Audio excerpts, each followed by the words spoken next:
Yaani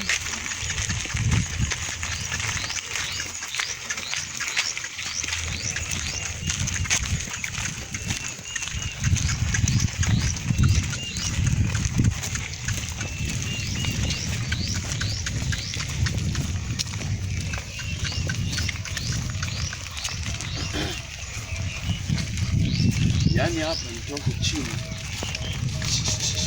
nielekee nakaa China kama siku 3 hivi. Safari ni ndefu, alafu naelekea Marekani. Nitoka Marekani na nienda Israeli, Amerika.